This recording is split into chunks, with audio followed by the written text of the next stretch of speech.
The house is asleep, and you are sitting at the kitchen table with a cup of something warm that has gone cool. The small lamp over the counter makes a soft yellow circle. You meant to go to bed an hour ago, but instead you are here, looking at the day that just ended and feeling that particular heaviness that comes when you have let yourself down again. Not in a large way. Not dramatically. Just one more promise you made to yourself this morning that you did not keep by evening. One more gap between the person you said you would be today and the person you actually were. This is the loneliness that comes with inconsistency, and it sits with you now at this quiet table, and you search tonight for something about self-discipline and consistency because you are tired of disappointing the one person you cannot leave. Let me tell you about someone I knew years ago, not a student this time, but a colleague, a woman who taught in the department next to mine. She was respected, organized, always on time with her grading, always prepared. But one semester she came to my office and closed the door and said she felt like a fraud. I asked why. She said because no one saw how many mornings she woke up and did not want to do any of it. No one saw the fight it took just to answer emails. No one saw her sitting in her car in the parking lot, 10 minutes before class, trying to convince herself to go inside. She said she thought discipline was supposed to feel natural by now, like a clean current that carried you forward. Instead, it still felt like dragging herself by the collar every single day. She wanted to know if that meant something was wrong with her. If real discipline was supposed to hurt less. I think many of us carry this same confusion. We imagine that people who are consistent, people who keep their promises to themselves, must have found some secret that makes it easy. We think they wake up wanting to do the hard thing. We think their discipline flows from some inner spring of motivation that we are missing. And when our own discipline feels forced, when we have to grit our teeth just to do what we said we would do, we take that as evidence that we are failing at something fundamental.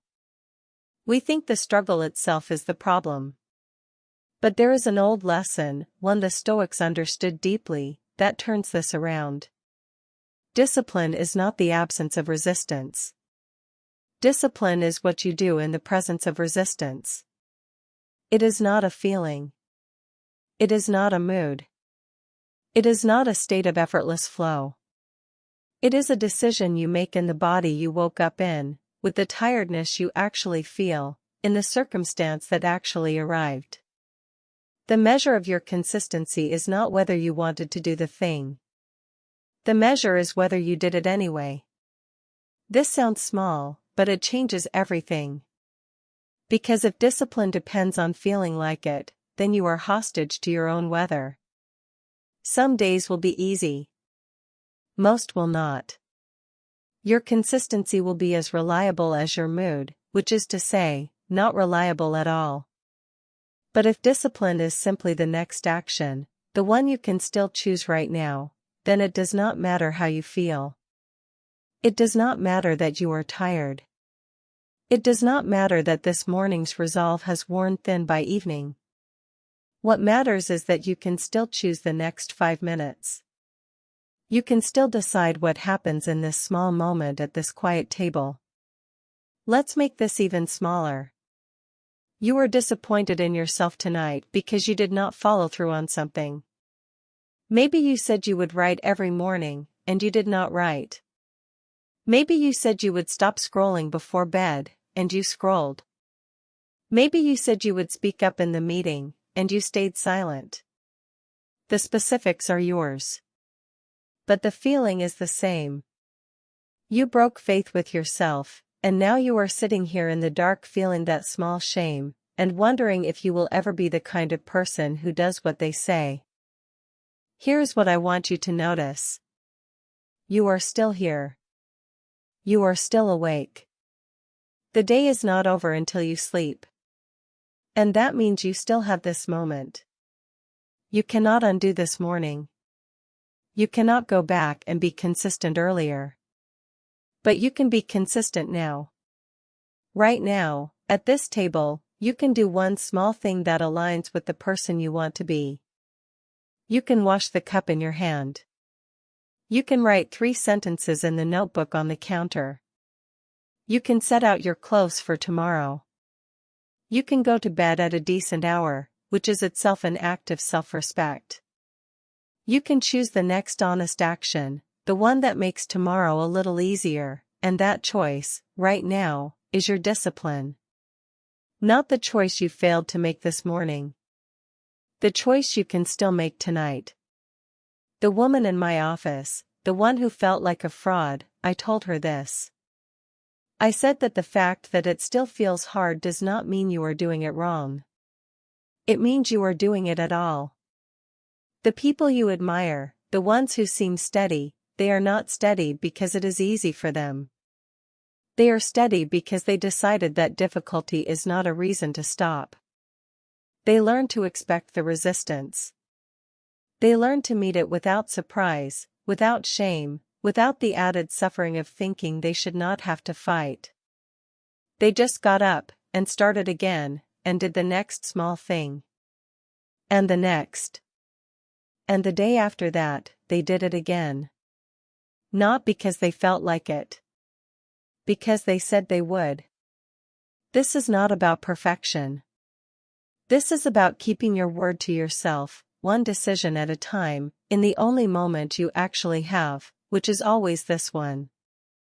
There is no future version of you who will suddenly find this easy. There is only you, here, now, deciding whether to honor the person you want to become. And every time you make that decision, even when it is hard, especially when it is hard, you are building the only kind of consistency that lasts. The kind that does not depend on conditions. The kind that says, I will do this because I said I would, and my word to myself is worth keeping. The Stoics had a way of talking about this. They did not call it willpower. They called it command over yourself. And they knew it was the foundation of self-respect. Because how can you respect someone whose promises mean nothing?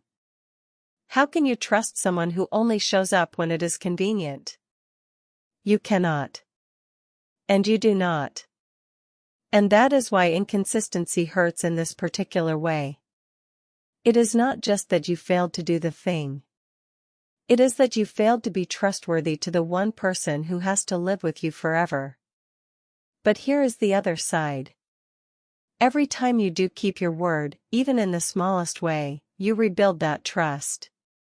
Every time you choose the harder right thing over the easier wrong thing, you prove to yourself that you are someone worth believing in. This does not happen all at once. It does not happen in a single heroic day. It happens at kitchen tables like this one, in quiet moments when no one is watching, when you decide that the gap between who you are and who you want to be is worth closing, one small choice at a time.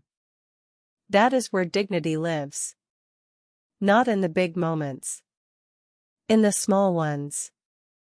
In the decision to do the next right thing even when you do not feel like it, because your respect for yourself does not depend on how you feel. So let me offer you this tonight. You do not need to fix everything. You do not need to become perfectly consistent starting tomorrow. You just need to decide that this moment counts. That what you do right now, in this tired kitchen, with this cool cup and this quiet lamp, is part of your discipline.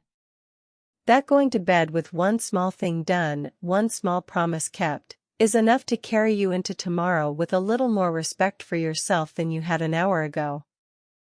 And tomorrow, when the resistance comes again, and it will, you will meet it the same way. Not with shock. Not with shame. Just with the next decision. The next small action. The next honest step. Your consistency is not measured by how easy it feels. It is measured by whether you show up anyway. That is the discipline that lasts. That is the self-respect that grows. And it starts here, tonight, at this table, with the choice you make in the next 5 minutes. Let the house stay quiet. Let the day end with this one small win. And when you wake tomorrow, you will know that you are someone who keeps their word, not because it was easy, but because it mattered. That is enough. That has always been enough. Sleep well.